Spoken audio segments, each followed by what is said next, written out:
And good morning. It is match day. Finally, after all of the nonsense of the international break, the Tricky Reds are back. We are on real footy is back, as Suzy quite rightly says. We're back into the action, and especially on a great day for us when Arsenal have lost the game. And we will not mention the other game that's currently in because we're not going to jinx things. But needless to say, the result goes in our favour. This game against Chelsea coming up becomes even more important. We're joined by Brian and Sir Z. Brian, how are you?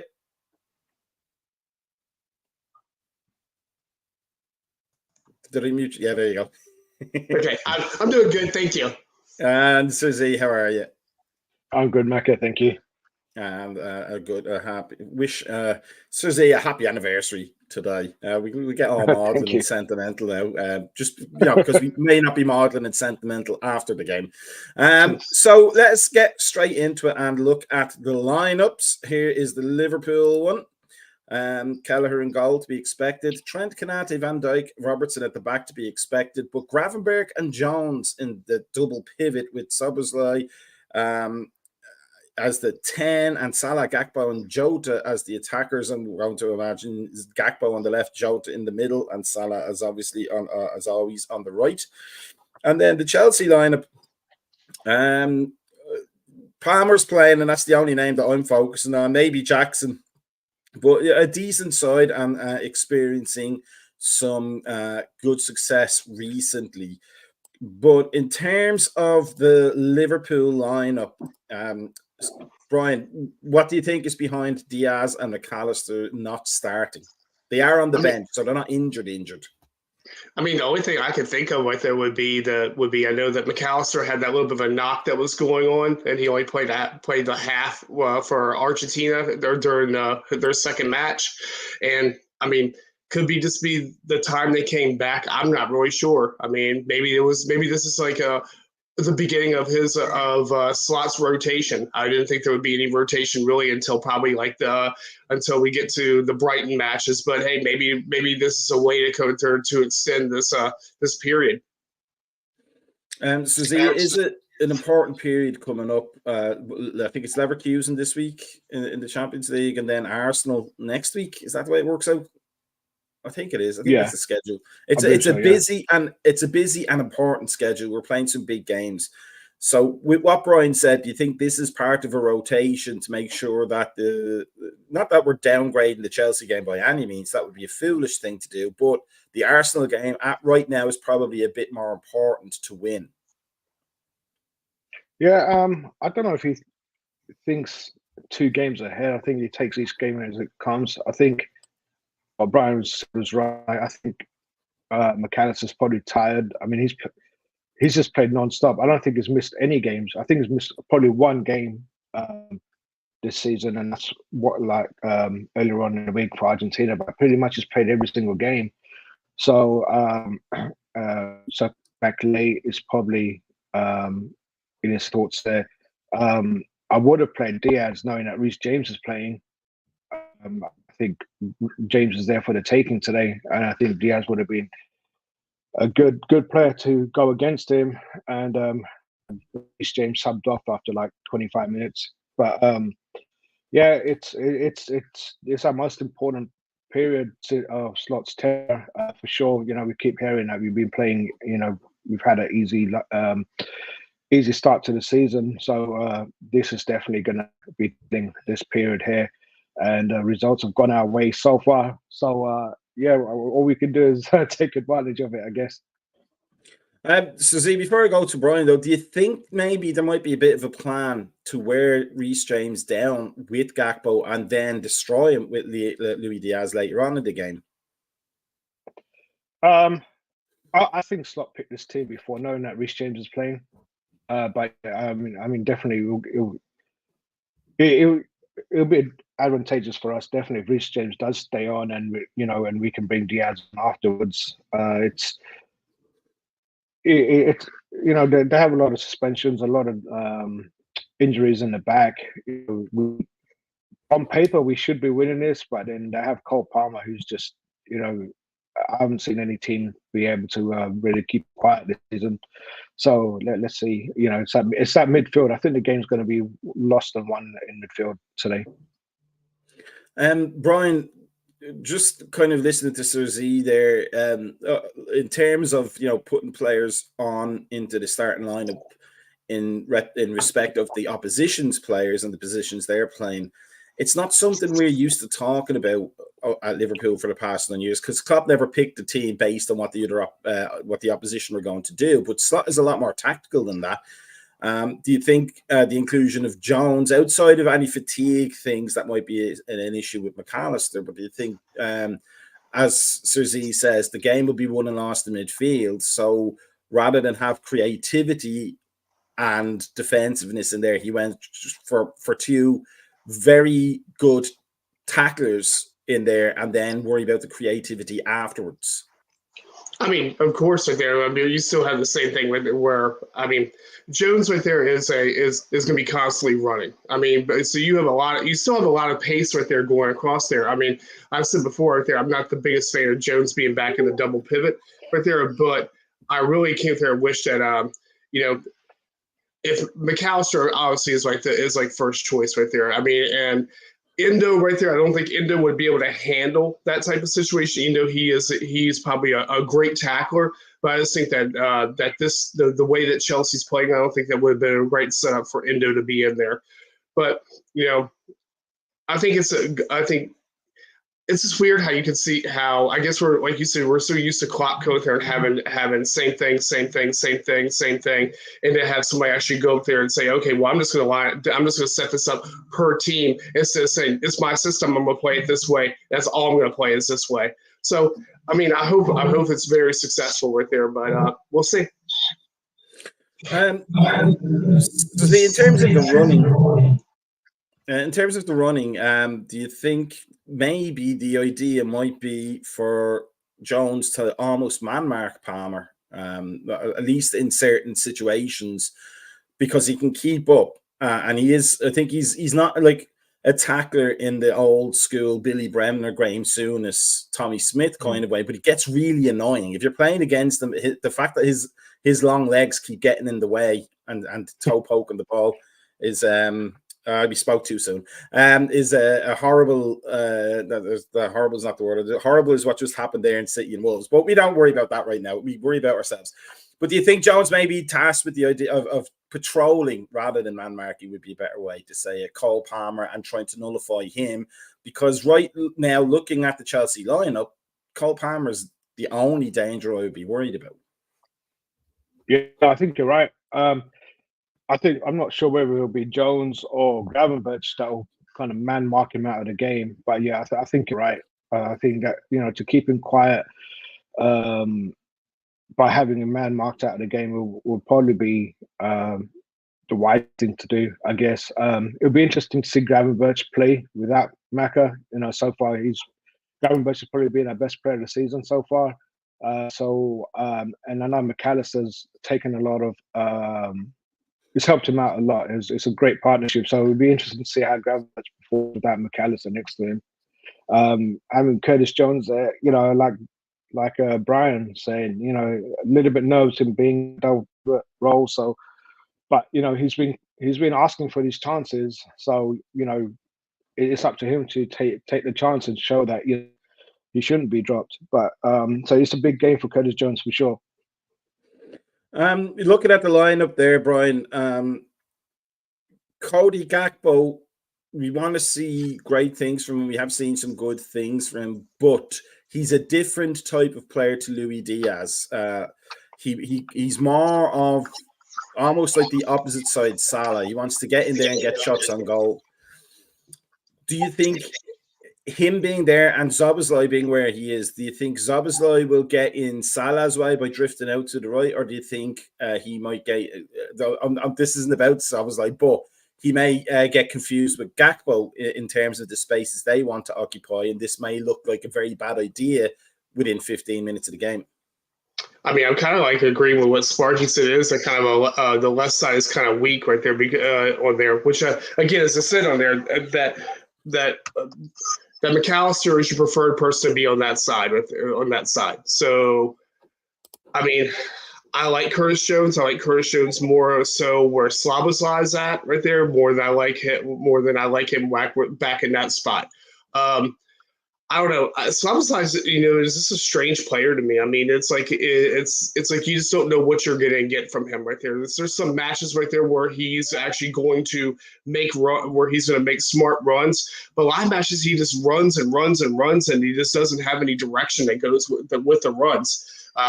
So hopefully right there that he's able to work well with Gapco. I know before right there they had actually didn't do bad together as in tandem with each other. So I think that I really think that the inset of Jota being a smart player will definitely assist Slobosly over there to actually have a little bit better of a match right there, in my opinion. So, see, just in terms of not our game, but because I think you're watching the exact same thing I'm doing, how much better do we have to be in terms of beating teams like Chelsea to kind of combat the clear bias towards Manchester City by the officials? For anybody who's watching the City Wolves game, I am at a loss to understand how a player standing on the goalkeeper's toes, preventing him from running out for a ball from a corner, and then being in his line of vision when the header that scores the goal comes in is not offside. We didn't want to talk about this at all this season because we talked about it enough last season, but referees could have a huge bearing on this season's outcomes for any team, couldn't they? It's dreadful. 100%, unless you're Man City. And I think the VAR it was just to see if they could click so they can, allow that goal.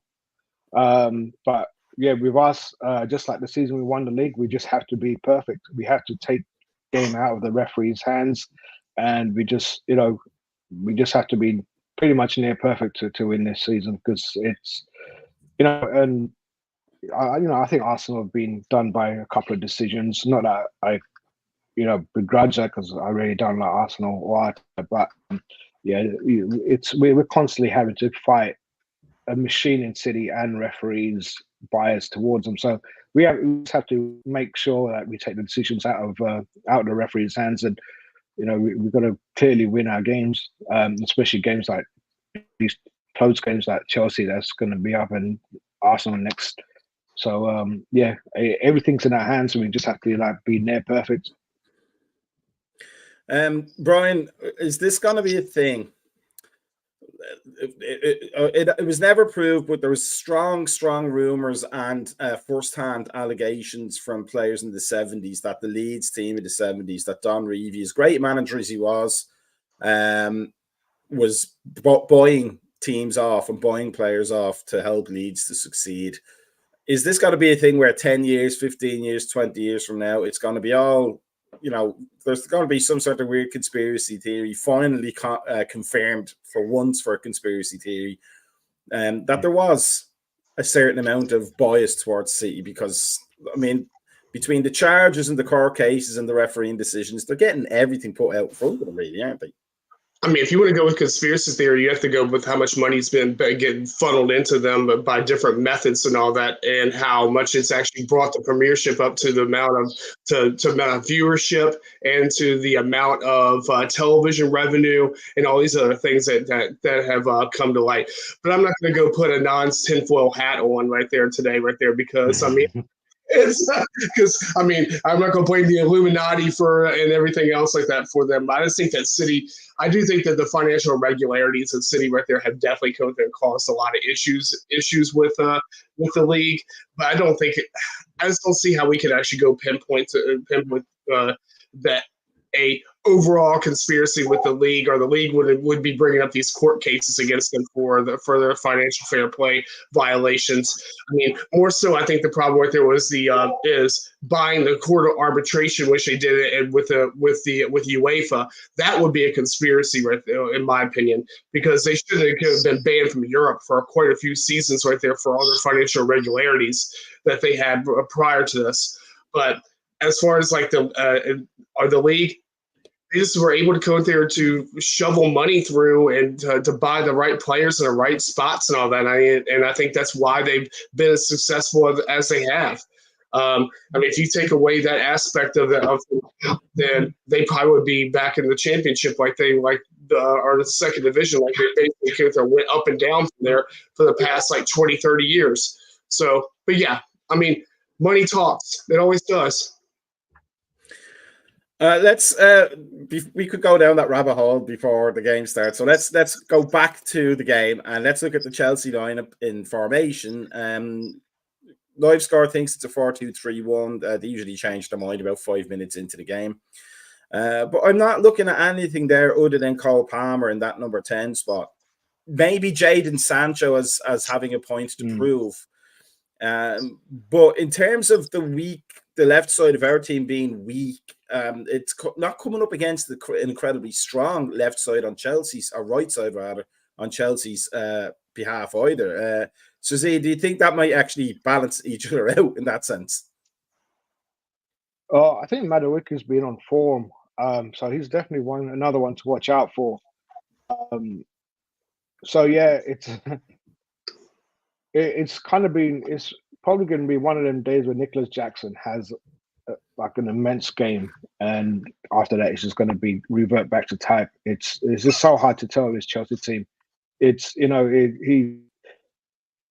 The managers definitely changed this team around a lot, and they seem a lot more settled.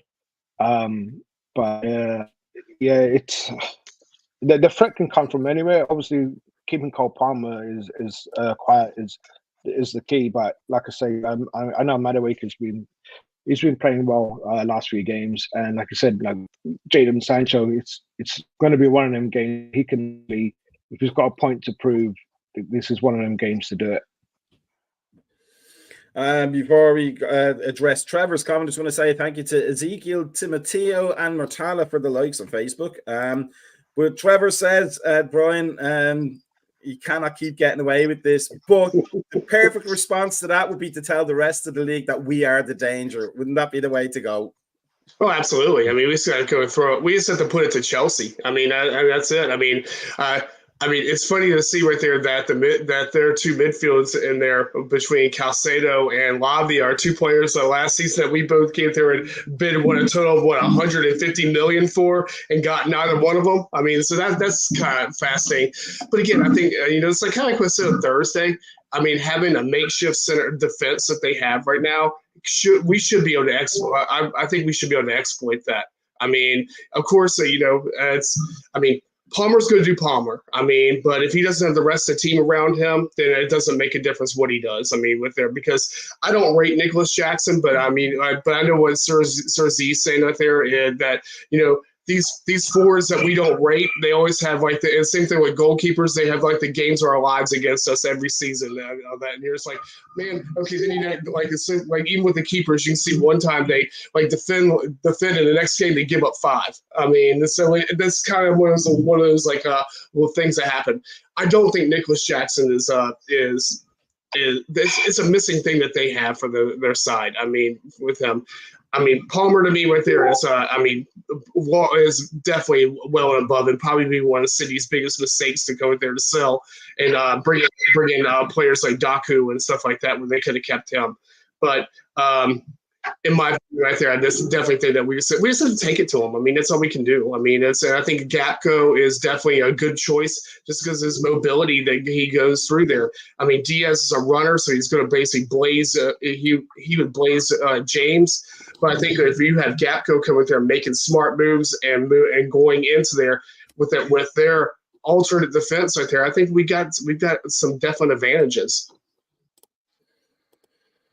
So the Arsenal play yesterday and another red card. The BBC website has an article about whether red cards are an issue with Arsenal. They used to be an issue with Arsene Wenger, and they never stopped them from winning anything. But in terms of how we approach this game today, to have our strongest team out against Arsenal, it's really important that we don't get overheated. And in that sense, do you think Arne Slot is a better manager for not ramping up the emotions and keeping them tempered and ice cold blood in the veins, as opposed to Klopp, where because we were playing 120 miles an hour in every second of the game, we were bound to lose throughout the season some players to niggly injuries from bad tackles they went in for that they shouldn't have, and to yellow cards and occasionally a red card from the ferocity of the pressure that we put teams under. If we could keep a full, fit, uncarded, unsent off team healthy for next week, it obviously will stand us in great stead. But is the Chelsea game enough of a cauldron these days for that to be not a factor? I think with Slot, I mean, even club, we didn't really get that suspensions. I mean, we got probably prior to last season, I think we only maximum got like one or two players sent off the season. But yeah, it's the injuries. They're definitely the injuries, obviously, derailed our seasons because of the intensity that Klopp demanded. I think Slot's very different and is very calm. And I think we're starting to see that, especially, look at games at Anfield when the crowd are quiet. I think that's mainly because like we're so possession based, so that intensity that Klopp had, and I was spilled onto the fans. Slot doesn't really have that, and that's not to knock Slot or the way we're playing. It's something that as fans we're used to, but it's also keeping our hearts in check as well. So I don't think we'll lose discipline. I would, referees making a bad call if Chelsea players start diving around or whatever.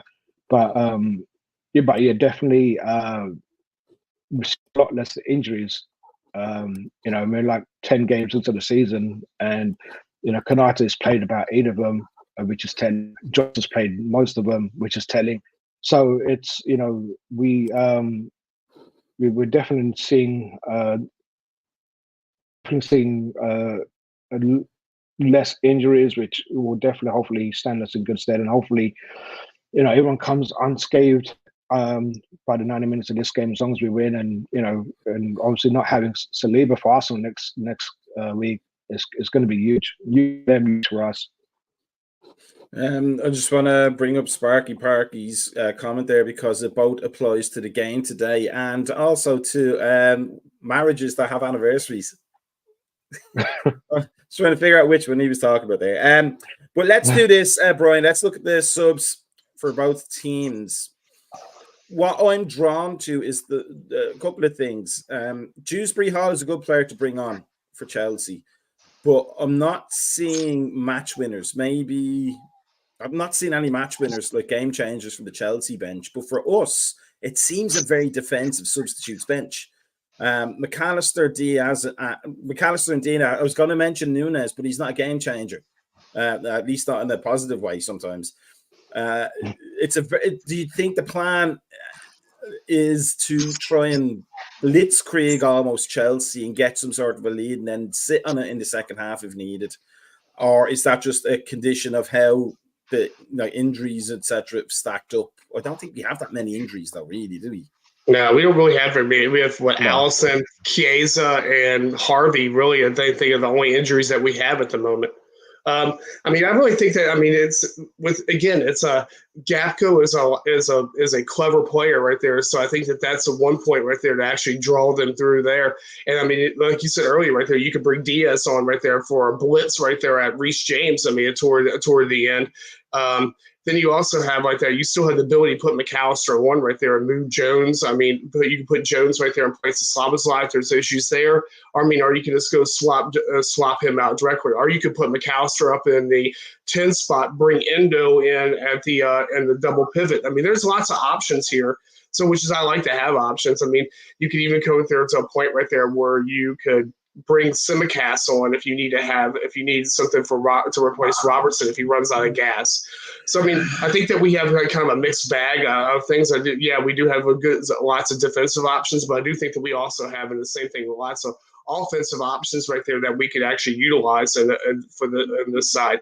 But I think that again, it's kind of like what we used to be at the beginning of the pod right there, that looking ahead right there, we have a lot of matches ahead of us right there. So this could just be rotation. Like we were talked about. I mean, because again, Leipzig on I think Tuesday, I think we play them, and then turn around and have an Arsenal on Saturday, and then turn around and have a Leverkusen. I mean, it's a lot of stuff. It's a lot of matches, a lot of big high profile matches. I do think that if we can get past Leipzig and Leverkusen, I mean, we've basically pretty much got our into the next round of the Champions League for the most part. Yeah.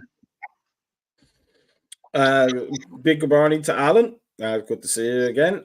Here's what I want to ask Sir Z before we get to score predictions, etc. Just looking at that bench, I'm a massive fan of Endo. I think he's a good player to have, but this is the kind of game you want a player like Endo in, isn't it?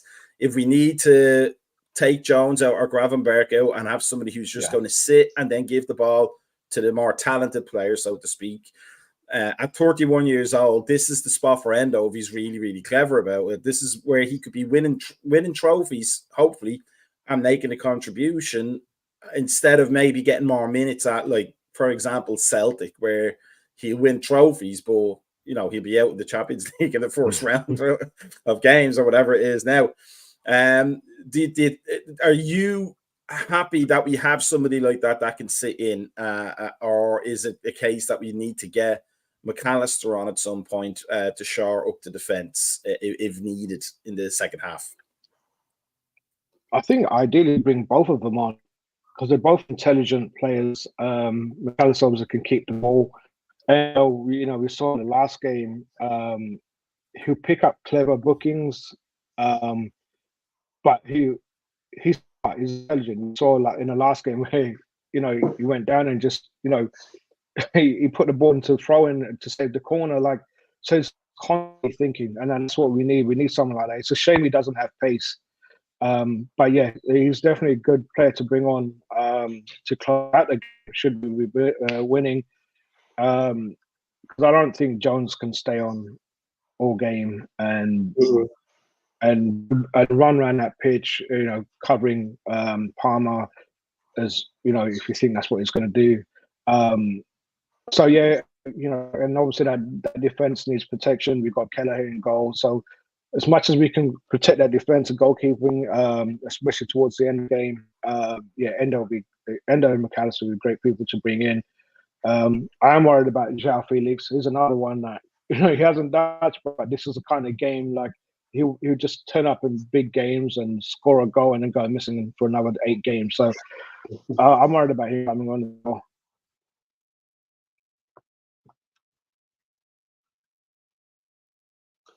You're still mute, Matt Packer. There we go. Sorry. What I did say silently, that part was for the lip readers, for the hard of hearing people like me. What I said was we'll look at Sparky Parky's prediction of 0-0 written all over it. So what we'll do is we'll go to Brian and then go to Suzy. Your score prediction and who you think the impact player will be for Liverpool today. I'm going to stick with my Thursday night right there. I'm going to say on here, again, 2-1, and Mo having as the impact player. Suzy, what do you reckon? Yeah, echo, and 2-1. Salah being our the impact player, but I think the players to watch definitely, obviously Kelleher and Gravenberch playing without McAllister next to him. See how he fares. Good to see Lee Wiz Kid popping in before we leave. I'm going to go with 5-0 Nunes second half hat-trick because it has to happen at some point.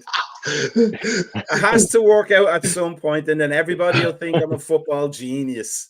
Consistency, right? Say again? Consistency. Yeah, you got to be consistent in this game. That way, people who are watching this in the future will know, you know, he called it. He called it, those Nunes 5-0 hat-tricks. But realistically, I'm going to go for a 3-1 for us. And I think Jones might be the impact player. I think he might surprise everybody in the first half by running the midfield. I hope he does, because it would be fantastic to see him do that well. But that all that remains to say then is thank you to everybody for commenting. Thank you for everybody for liking. But if you're going to like us, you may as well do it properly and like us and follow us and subscribe by tapping gently or smashing the like button on the YouTube, Facebook, Instagram, and Twitter, formerly known as X, formerly known as Twitter, formerly known as Prince, formerly known as Symbol. And then join us on the Patreon for the extra content. There will be a post-match show, at least myself and Brian, I hope. But Sir Z will be celebrating his wedding anniversary. And no, I should be on. Oh, okay. Well, then that we know what's going on in that household, Sir Z. Putting the foot down. But we'll wish you a happy anniversary either way. But we will be back after the game. Let's all get our Dr. Peppers and coffees and cups of tea restocked before. Hopefully we'll be smiling in about 98 minutes plus, and we will have something positive to talk about. But we will be back then, and you will be back then, and then we will see everybody again, because it is time for today, because it's Chelsea and it's the swinging 60s and the swinging 70s. We'll have some 70s power music to play us out. Okay, have a good one. See you in a while.